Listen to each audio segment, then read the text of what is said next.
आणि श्रीगोंद्यामध्ये संत शेख मोहम्मद महाराज मंदिर जीर्णोद्धार वाद आता ऐरणीवर आलेला आहे। कारण जीर्णोद्धार कामाला ट्रस्टी अमीन शेख यांनी विरोध केल्यामुळे श्रीगोंदा शहर सध्या बंद आहे। तहसीलदार कार्यावर श्रीगोंद्यामधील ग्रामस्थांनी मोर्चा काढला आणि अमीन शेख हे वंशज नाहीत असा मोठा दावा अय्याज शेख यांनी केलेला आहे। आणि चर्चेमधून मार्ग काढू त्यावर भाजपचे आमदार विक्रम पासपुत यांनी भूमिका सुद्धा घेतलेली आहे।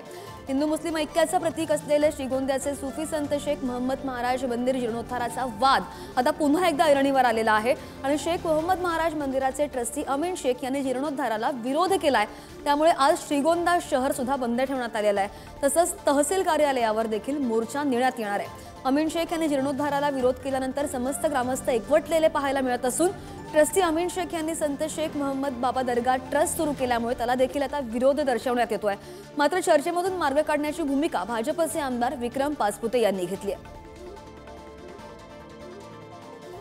जे आता वंशज म्हणतायत ते यथा कथित वंशज आहेत, त्यांना म्हणजे इथं मदतीसाठी आमच्या आजोबांनी आणलेलं आहे आणि त्यांनी आता आम्हालाच बाजूला केलेलं आहे त्यांनी। आणि हे पहिल्यापासून म्हणजे 1953 पासून देवस्थान असं हे ट्रस्ट आहे, परंतु या समोरच्या व्यक्तींनी ते 2008 मध्ये दर्गा मोहम्मद हजरत मोहम्मद दर्गा असं त्यांनी नाव ठेवून आम्हाला म्हणजे आम्ही खरे वंशज आहेत, आम्हालाच त्या ट्रस्ट मधून यांनी बाहेर काढलेलं आहे। आम्ही गावकऱ्यांच्या पाठीशी 2008 मध्ये होतो, आजही आहे आणि इथून पुढेही आम्ही गावकऱ्यांसोबत राहणार आहे।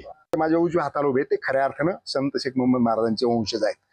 वंशजांनाही त्याच्यातून बाजूला केलं आणि जीर्णोद्वाराच्या बाबतीमध्ये भूमिका 2008 साली ज्यावेळेस गावानं घेतली त्यावेळेस त्यांनी त्या भूमिकेला विरोध केला। विरोध केल्यानंतर तणावाची परिस्थिती निर्माण झाली। तर हा ग्रस्त ना कोर्टाला म्हणत नाही, धर्माला म्हणत नाही, कुठलाही कोणालाही न मानता हम करे सो कायदा अशा पद्धतीनं या गावाला आडवं जायचं काम त्यांनी केलेलं आहे। गावानं मात्र अत्यंत सद्भावानं आतापर्यंत त्याच्यातून मार्ग काढण्यासाठीचा प्रयत्न केला। गेली 17 वर्ष गाव जीर्णोद्वारासाठी प्रयत्न करते, मात्र अमीन शेख यांनी त्याला कायम फाटा देण्याचा प्रयत्न केला। संत शेख मोहम्मद महाराज हे काय फक्त श्रीगोंद्यापुरते मर्यादित नसून त्यांची ख्याती संपूर्ण राज्यामध्ये आहे। आणि मुळात हा जो वाद पेटलेला आहे, हा वाद कसा मिटवता येईल याच्याकडे आमचा अनेक वर्षापासून प्रयत्न सुरू आहे। कारण विकास हा होणं खूप गरजेचं आहे आणि विकासाच्या दृष्टिकोनातून मागच्या पंचवार्षिकमध्ये आदरणीय बळवंतरावजी पाचपुते साहेब यांच्या माध्यमातून आपण निधी आणला होता, पण तो दुर्दैवाने ह्या वादामुळे तो निधी मागे गेला होता।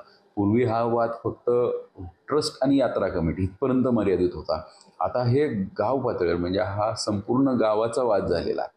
आमची फक्त एकच इच्छा असणार आहे की हा शांततेत मार्ग निघाला पाहिजे।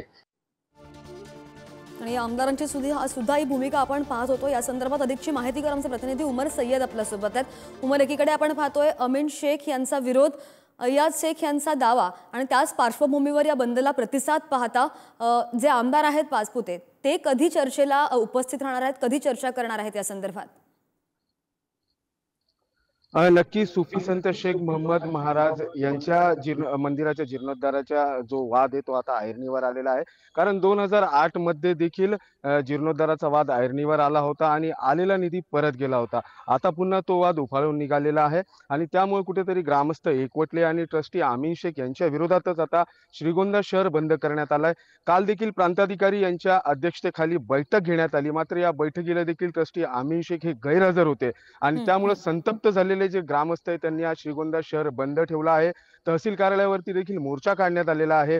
कुठेतरी 2008 असेल, 2025 असेल, यामध्ये मंदिराच्या जीर्णोद्धार कामाला प्रत्येक वेळी ट्रस्टी अमीन शेख यांनी विरोध केला आणि त्यामुळे आता गावकरी देखील संतप्त झालेले आहेत। अमीन शेख यांच्या विरोधातच आता श्रीगोंदा शहर बंद ठेवण्यात आलेला आहे। जोपर्यंत जीर्णोद्धाराचं काम होत नाही तोपर्यंत देखील आंदोलन सुरूच राहणार असल्याची ग्रामस्थांनी देखील आता भूमिका घेतली आहे। अगदी आता आमदार चर्चा काय करतात त्यावर सुद्धा लक्ष असेल। उमर, धन्यवाद दिलेल्या माहितीसाठी। बातमी पाहत होतो श्रीगोंद्यामधून।